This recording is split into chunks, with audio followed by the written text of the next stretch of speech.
पूर्व केरल के कालीकाट गांव में हुआ था। उन्हें भगवान शंकर का अवतार माना जाता है।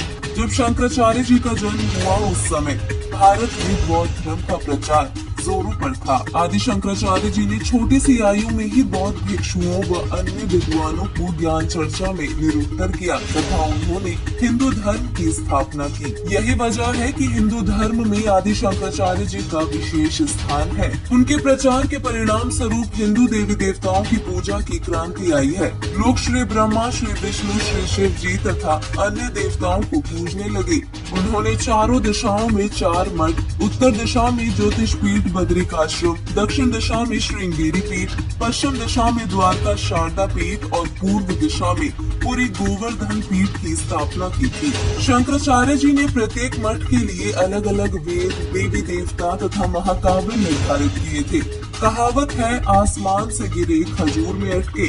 मानव समाज के साथ कुछ यही हुआ। बौद्ध धर्म का प्रचार रुकने से मानव नास्तिक होने से तो बच गया, जो कि मानव हित में शंकराचार्य जी का उपकार रहा, किंतु उन्होंने मानव को देवी देवताओं की पूजा में लगा दिया। आज भी आदि शंकराचार्य जी द्वारा बताई गई पूजाओं को चारों मठों में मौजूद शंकराचार्य द्वारा भक्त समाज को बताया जाता है। आपको बता दें, हम सभी अब तक चारों वेदों ऋग्वेद, यजुर्वेद, सामवेद व अथर्व वेद से ही परिचित हैं। किंतु आदि शंकराचार्य जी ने अपनी पुस्तक मठामनाय महानुशासनम के श्लोक 42 में सूक्ष्म वेद यानी 5वें वेद का जिक्र किया है, जिसका ज्ञान वर्तमान समय में संत रामपाल जी महाराज जी पूरे विश्व को प्रदान कर रहे हैं। संत रामपाल जी महाराज बताते हैं कि सूक्ष्म वेद को तत्व ज्ञान भी कहा जाता है, क्योंकि इसमें सर्व धर्म ग्रंथों का संपूर्ण ज्ञान होता है, जिसे परमेश्वर स्वयं अपने मुखारविंद से प्रकट करता है।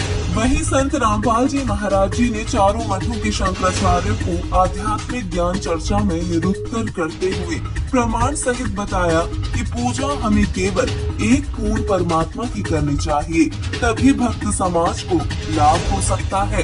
अन्य देवी देवताओं की पूजा के विषय में श्रीमद् भागवत गीता अध्याय 7 श्लोक 12 से 15 में गीता ज्ञानदाता ने कहा है कि 3 गुण रजगुण ब्रह्मा जी, सदगुण विष्णु जी और तमोगुण शिव जी की पूजा करने वाले असुर स्वभाव को धारण किए हुए मनुष्यों में नीच दूषित कर्म करने वाले मूर्ख लोग मुझे भी नहीं भजते।